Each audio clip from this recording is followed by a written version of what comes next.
language techniques. So these are things that a lot of neurodivergents may find hard to grasp. Idioms, right? Phrasal verbs.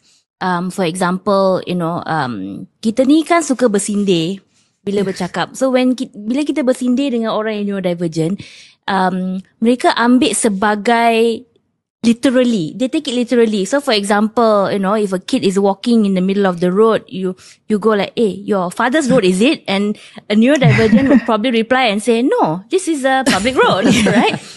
These are jalan bapa engkau, ya. Sometimes, I used to get this all the time, like kalau minta duit ke dari parents, you think money is growing on trees, is it?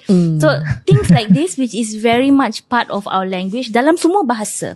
Dan di Malaysia ni kita kan pelbagai bangsa, pelbagai bahasa, right? So we have all these nuances in between. It makes it a lot harder, kan, for our neurodivergent friends. So I think it's about being more conscious as well on the language that we use, and jangan anggap semua orang faham benda-benda ni, because actually it's hard. It's actually hard. And I learned this from a very recent class I was teaching last week to a neurotypical student of mine.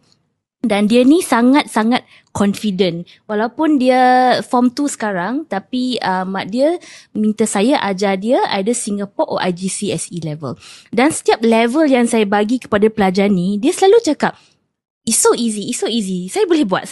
So, I bagi dia lah the toughest of the toughest, right? And we came to a point where finally dia tak faham one thing, and I actually felt a bit relieved that okay lah, berbaloi lah saya boleh ajar pelajar ni kan. And he still until now cannot understand the concept of irony. Kan? Irony kalau saya nak explain sekarang pun akan ambil masa yang panjang. So things like this kan, I think when it comes to social communication, we need to realize that, especially when communicating with our kids, kan kadang-kadang kita marah ke, we are having a tough day ke, and then we say things like, ingat bapak engkau punya rumah ke ni, bapak engkau punya this. So when we use phrases like that, they take it literally.